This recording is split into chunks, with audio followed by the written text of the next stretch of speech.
नमस्कार दोस्तों, study affairs में आपका स्वागत है। आज है 26 सितंबर और इससे संबंधित जितने भी करंट अफेयर्स के प्रश्न बनेंगे आज उनको हम विस्तार पूर्वक चर्चा करेंगे। तो बने रहिए वीडियो के अंत तक। चलिए इसके साथ ही वीडियो को शुरू करते हैं। पहला प्रश्न है, ईश्वर चंद्र विद्यासागर का जन्म जयंती कब मनाई जाती है? तो इसका आंसर है आज ही के दिन 26 सितंबर। ये है ईश्वर चंद्र विद्यासागर। इनको आप फोटो में देख सकते हैं। इनके बारे में जानते हैं। ईश्वर चंद्र विद्यासागर का जन्म 26 सितंबर 1820 को पश्चिम बंगाल में हुआ था, जो कि इनके माता का नाम भगवती देवी और पिता का नाम ठाकुरदास बंदोपाध्याय था।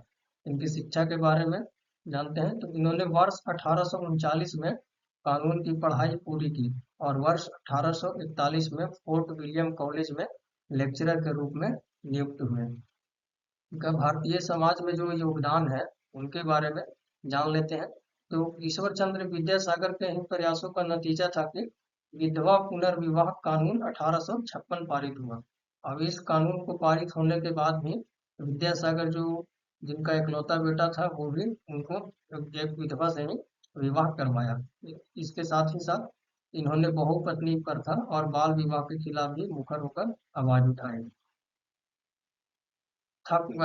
ईश्वर चंद्र विद्यासागर स्वाधीनता सेनानी, शिक्षा शास्त्री और समाज सुधारक के रूप में अपनी प्रसिद्धि पाए। इनका देहांत 29 जुलाई 1891 को कोलकाता में हुआ था। अगला प्रश्न है, हाल ही में प्रकाशित एशिया पावर इंडेक्स के अनुसार एशिया का तीसरा सबसे शक्तिशाली देश कौन सा है? इसका सही उत्तर हो जाएगा हमारा प्यारा भारत। ये है, फोटो में आप देख सकते हैं कि भारत को तीसरे नंबर पे दर्शाया गया है। चलिए इसको डिटेल में जानते हैं।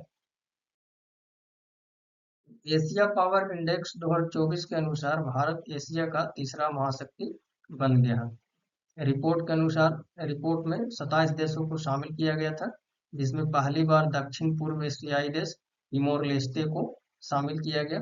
यह इंडेक्स जो है 8 विषयों पर आधारित है, जिनमें कौन कौन से विषय इसमें शामिल किया गया है तो सैन्य क्षमता, रक्षा नेटवर्क, आर्थिक क्षमता, राजनयिक प्रभाव, सांस्कृतिक प्रभाव, भविष्य के संसाधन, रिश्ते और लचीलापन के 131 संकेतकों पर देशों की शक्ति का मूल्यांकन किया गया। इस रिपोर्ट के अनुसार संयुक्त राज्य अमेरिका और चीन को एशिया में महाशक्ति यानी कि सुपर पावर का दर्जा दिया गया। रिपोर्ट आगे कहता है कि संयुक्त राज्य अमेरिका ने अपनी सैन्य शक्ति में काफी मजबूती प्राप्त कर ली है, जबकि चीन की ताकत स्थिर है। चीन की ताकत न तो बढ़ रही है ना ही घट रही है। किस रिपोर्ट के अनुसार तो 2023 की रिपोर्ट के अनुसार ये जो जितना ताकतवर उस समय था उतना ताकतवर आज भी है। अब रूस जो है यूक्रेन युद्ध के कारण पतन यूक्रेन युद्ध के कारण इसका पतन हो गया है, जिसमें इसकी शक्ति में थोड़ा कमी आई है। जापान, इस रिपोर्ट के अनुसार जापान ने भी अपनी सैन्य शक्ति बढ़ाई है। अब एशिया पावर इंडेक्स टॉप 10 देश कौन से हैं ये हम चार्ट के जरिए समझते हैं। तो पहले स्थान पे है संयुक्त राज्य अमेरिका, जिसका अंक 81.1 है और 2023 की तुलना में इसके रैंक में कोई बदलाव नहीं आया है। दूसरे स्थान पे हो गया चीन, इसका अंक है 72.7, इसमें भी कोई परिवर्तन नहीं आया है। तीसरे स्थान पर है भारत और इसका रैंक जो है अंक जो है 39.1 है। इससे 2023 की तुलना में एक रैंक की बढ़ोतरी देखने को मिला है। जबकि चौथे स्थान पर जापान, पांचवें पर ऑस्ट्रेलिया और छठे नंबर पे रूस है। रूस को यहाँ पर एक रैंक की गिरावट हुई है। 2023 के अनुसार यह पांचवें नंबर पर था, जबकि 2024 में यह छठे नंबर पे आ गया, वो भी यूक्रेन युद्ध के कारण। सातवें नंबर पे दक्षिण कोरिया, आठवें नंबर पे सिंगापुर, नौवें नंबर पे इंडोनेशिया और 10वें नंबर पर है थाईलैंड। इन जो अंतिम चार देश है इनके रैंक में कोई भी परिवर्तन नहीं आया। ये 2023 में भी उतने ही रैंक पर थे और 2024 में भी उतने ही रैंक पर है। क्लियर है? अगला प्रश्न है, श्रीलंका के 16वें प्रधानमंत्री के रूप में इसे नियुक्त किया गया है। तो इसका सही उत्तर हो जाएगा श्रीमती हरिणी अमर सूर्या, ये है इनका फोटो, श्रीमती हरिणी अमर सूर्या, आप इनको देख सकते हैं। चलिए इनके बारे में डिटेल में जानते हैं। तो श्रीलंका के 16वें प्रधानमंत्री के रूप में श्रीमती हरिणी अमर सूर्या को नियुक्त किया गया। इनको कौन शपथ दिलवाया गया? तो इनके राष्ट्रपति श्रीलंका के अनुराग कुमार दिसनायके ने 24 सितंबर 2024 को प्रधानमंत्री पद के लिए शपथ दिलवाई। इन्होंने पिछले प्रधानमंत्री दिनेश गुणवर्धन, जो पिछले प्रधानमंत्री थे दिनेश गुणवर्धन ने उनका स्थान लिया है। हरिणी अमर सूर्या राष्ट्रपति अनुराग कुमार दिसानायके के ही पार्टी जो है नेशनल पीपुल्स पावर ऑफ गठबंधन के ही सदस्य हैं। अमर सूर्या श्रीलंका के महिला प्रधानमंत्री के रूप में शपथ लेने वाली तीसरी महिला बन गई है। इससे पहले 2 महिला और थी जो श्रीलंका के प्रधानमंत्री के रूप में शपथ ले चुकी है। कौन कौन? तो श्रीमावो भंडारनायके और दूसरा चंद्रिका कुमार तुंगा। जो ये प्रधानमंत्री बनी है श्रीमती हरिणी अमर सूर्या, इसके भारत से संबंध कैसे हैं, पिछले संबंध कैसे हैं के बारे में जान लेते हैं। तो इनका अभी उम्र है 54 साल, ठीक है। और ये जो 1991 से 1994 के बीच हिंदू कॉलेज दिल्ली यूनिवर्सिटी विश्वविद्यालय की छात्रा थी। यहीं से उन्होंने समाज शास्त्र में स्नातक की उपाधि प्राप्त की और बाद में वो चली गई कहाँ? श्रीलंका में, जहाँ यूनिवर्सिटी में लेक्चरर के रूप में काम करने लगी। ये पहली बार 2020 में श्रीलंकाई संसद के लिए चुनी गई। श्रीलंका जो है 225 सदस्य वाली एक सदनीय संसद है, जिसका कार्यकाल 5 वर्ष होता है। जैसे कि भारत में लोकसभा और राज्यसभा होता है, वैसा नहीं है। श्रीलंका में एक ही सदन है जिसमें 225 सदस्य हैं, इनका कार्यकाल 5 वर्ष का होता है। क्लियर है? अगला प्रश्न है, हाल ही में किस भारतीय फिल्म को ऑस्कर पुरस्कार 2024 के लिए नामांकित किया गया? तो इसका सही उत्तर हो जाएगा लापता लेडीज। ये लापता लेडीज की पोस्टर जो सिनेमा घरों में 1 मार्च 2024 को रिलीज हुई थी। चलिए इसके बारे में डिटेल में जानते हैं। तो 97वें ऑस्कर पुरस्कार 2024 के लिए हिंदी कॉमेडी फिल्म लापता लेडीज को आधिकारिक प्रविष्टि के लिए चुना गया। हिंदी फिल्म में लापता लेडीज को प्रसिद्ध असमिया निर्देशक जाहू बारवा की अध्यक्षता वाली फिल्म फेडरेशन ऑफ इंडिया की 13 सदस्यीय टीम द्वारा इस फिल्म को चुना गया ऑस्कर पुरस्कार के लिए। इस समिति ने ऑस्कर पुरस्कार के लिए भारत के प्रतिनिधित्व करने के लिए 30 फिल्मों की समीक्षा की थी, जिसमें इस फिल्म को भेजा गया। अब लापता लेडीज के फिल्म के बारे में थोड़ा जान लेते हैं, इस फिल्म में क्या दिखाया गया है। तो ये जो फिल्म है पितृसत्तात्मक व्यवस्था पर आधारित है, जो कि ग्रामीण भारत में लैंगिक समानता और महिला सशक्तिकरण को बढ़ावा देती है इस फिल्म के माध्यम से। इसके निर्माता हो गए आमिर खान और किरण राव। इसके निर्देशक हो गई किरण राव। जबकि इसके अलावा इनमें जो कलाकार हैं वो हो गए नितांशी गोयल, प्रतिभा रांटा, स्पर्श श्रीवास्तव, छाया कदम, रवि किशन समेत और भी कई कलाकार प्रमुख भूमिकाओं में। अब ऑस्कर पुरस्कार के बारे में थोड़ा जान लेते हैं। तो ऑस्कर पुरस्कार को जिसे अकादमिक पुरस्कार भी कहते हैं, इसे नाम से भी जाना जाता है। यह दुनिया का जो है सबसे प्रतिष्ठित पुरस्कार माना जाता है। इसकी स्थापना जो हुई थी academy of motion picture arts and sciences के द्वारा की गई थी। इसका मुख्यालय जो है कैलिफोर्निया यूएसए यानी संयुक्त राज्य अमेरिका में है। पहला पुरस्कार 1929 में प्रदान किया गया था। अगला प्रश्न है, हाल ही में भारतीय वायुसेना के 28वें प्रमुख के रूप में किसे नियुक्त किया गया है? 28वें प्रमुख के रूप में एयर मार्शल अमरप्रीत सिंह को नियुक्त किया गया है। ऑप्शन ए सही होगा। ये है एयर मार्शल अमरप्रीत सिंह, इनका फोटो देख सकते हैं। चलिए इनके बारे में जानते हैं डिटेल में। तो भारत सरकार ने वर्तमान वायुसेना उप प्रमुख एयर मार्शल अमरप्रीत सिंह को भारतीय वायुसेना का अगला वायुसेना प्रमुख नियुक्त किया गया है। अभी जो एयर मार्शल अमरप्रीत सिंह है, अभी वो उप प्रमुख है। जब वो 30 सितंबर को अपना पदभार संभालेंगे तब वह वायुसेना के प्रमुख बन जाएंगे। इसमें और भी कितने नंबर के प्रमुख होंगे? तो वो 28वें नंबर के प्रमुख होंगे। जबकि अभी जो वर्तमान में जो वायुसेना प्रमुख है वो कौन है? एयर मार्शल विवेक राम चौधरी, जो 30 तारीख को सेवानिवृत्त हुए। एयर मार्शल अमरप्रीत सिंह ने राष्ट्रीय रक्षा अकादमी से स्नातक की उपाधि प्राप्त की और दिसंबर 1984 में एक लड़ाकू पायलट के रूप में भारतीय वायुसेना में नियुक्त किए गए।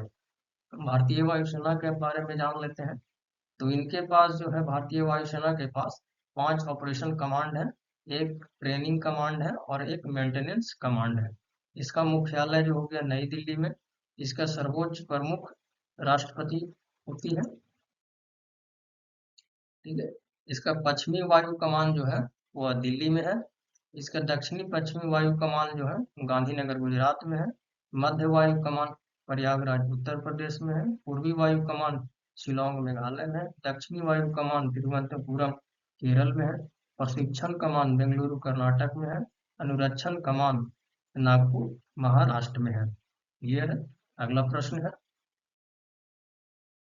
हाल ही में किस केंद्रीय मंत्री ने मुंबई में समुद्र तट सफाई अभियान 2024 की शुरुआत की? तो इस क्वेश्चन का सही उत्तर हो जाएगा भूपेंद्र यादव। ये भूपेंद्र यादव है, वो आप देख सकते हैं। चलिए इसके बारे में जानते हैं।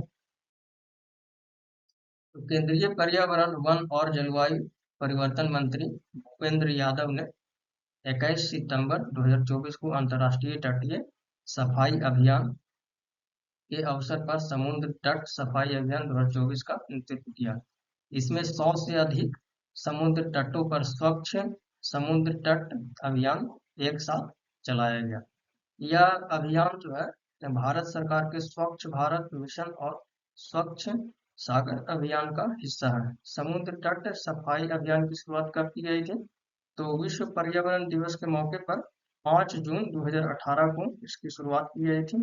इसके तहत समुद्री तटों से प्लास्टिक कचरे को हटाना है। समुद्र तट अभियान में जो है 13 राज्यों में यह कार्यक्रम चलाया गया। 13 राज्य और केंद्र शासित प्रदेशों में, जिसमें गुजरात, महाराष्ट्र, गोवा, कर्नाटक, केरल, आंध्र प्रदेश, ओडिशा, पश्चिम बंगाल तथा केंद्र शासित प्रदेश में अंडमान निकोबार, दमन और दीव तथा लक्षद्वीप आदि शामिल हैं। अगला प्रश्न है, क्रिकेट आईसीसी महिला टी20 विश्व कप टूर्नामेंट 2024 कहाँ आयोजित किया जाएगा? तो इसका सही उत्तर हो जाएगा संयुक्त राज्य अमीरात। यह है महिला विश्व की महिला टीम है। इसके बारे में जानते हैं डिटेल में। आईसीसी महिला टी20 विश्व कप 2024 का आयोजन कहाँ होगा? संयुक्त राज्य अमीरात में। इससे पहले ये बांग्लादेश में आयोजित करने का विचार था, ठीक ना, लेकिन वहां राजनीतिक उथल पुथल के चलते इसे वहां से स्थानांतरित कर दिया गया। बांग्लादेश में कब से कब आयोजित करना था? तो 3 से लेकर 20 अक्टूबर 2024 के बीच में आयोजन करना था। ये जो आईसीसी विश्व कप टी20 जो हो रहा है, इसको कितने ग्रुप में बांटा गया है टीमों को? तो 2 ग्रुप में। हर एक ग्रुप में 5-5 टीमें रखी गई हैं। तो पहले ग्रुप में हो गया ऑस्ट्रेलिया, भारत, न्यूजीलैंड, पाकिस्तान और श्रीलंका। जबकि ग्रुप बी में हो गया बांग्लादेश, इंग्लैंड, स्कॉटलैंड, दक्षिण अफ्रीका और वेस्ट इंडीज। कुल पुरस्कार राशि कितना अमेरिकी डॉलर है? विजेता को इतना डॉलर मिलेगा। जबकि भारत के कप्तान इस वर्ल्ड कप में कौन है? हरमनप्रीत कौर, और उप कप्तान स्मृति मंदाना को बनाया गया है। क्लियर है। अगला प्रश्न है, हाल ही में किस बॉलीवुड निर्माता को ब्रिटेन की संसद में ग्लोबल प्रेस्टीज अवार्ड से सम्मानित किया गया? तो इसका सही उत्तर हो जाएगा विनोद बच्चन। ये आप फोटो में देख सकते हैं, यह है विनोद बच्चन। अगला प्रश्न है, हाल ही में चर्चा में रही मनकीडिया जनजाति कहाँ पाई जाती है? ये इसका सही उत्तर हो जाएगा ओडिशा राज्य में। यह है मनकीडिया जनजाति के लोग। आप इसको चित्र के जरिए देख सकते हैं। चलिए इसके बारे में जानते हैं। तो हाल ही में चर्चा में आई मनकीडिया जनजाति ओडिशा राज्य में पाई जाती है। इस जनजाति को अनुसूचित जनजाति वन अधिकारियों की मान्यता अधिनियम 2006 के तहत औपचारिक रूप से अधिवास अधिकार प्रदान किए गए हैं। अब मनकीडिया जनजाति के बारे में थोड़ा जान लेते हैं। तो यह 75 विशेष रूप से कमजोर जनजाति समूहों में से एक है। यह बिरहोर जनजाति का ही एक वर्ग है। यह समुदाय बंदर को पकड़ने तथा छोटी पक्षियों एवं जीवों को जाल में फंसाने की अपनी कुशलता के लिए प्रसिद्ध है। ये लोग कैसी झोपड़ियों में रहते हैं? तो गुंबदाकार झोपड़ियों में रहते हैं, जिन्हें कुंभ कहा जाता है। यह जनजाति ऑस्ट्रो एशियाई भाषा समूह की मुंडा शाखा से संबंधित है। अगला प्रश्न है, हाल ही में किस देश ने समलैंगिक विवाह को वैधानिक मान्यता प्रदान की है? तो इसका सही उत्तर हो जाएगा थाईलैंड। इसका सही उत्तर हो जाएगा थाईलैंड। ये आप फोटो में देख सकते हैं, इसका डिटेल समझते हैं।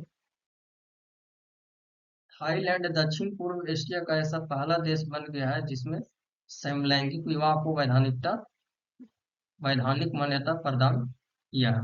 इसकी भौगोलिक स्थिति देख लेते हैं कि थाईलैंड कहाँ पे स्थित है। तो यह दक्षिण पूर्व एशिया की मुख्य भूमि के केंद्र में स्थित है। यह आसियान देश का संस्थापक सदस्य भी रहा है।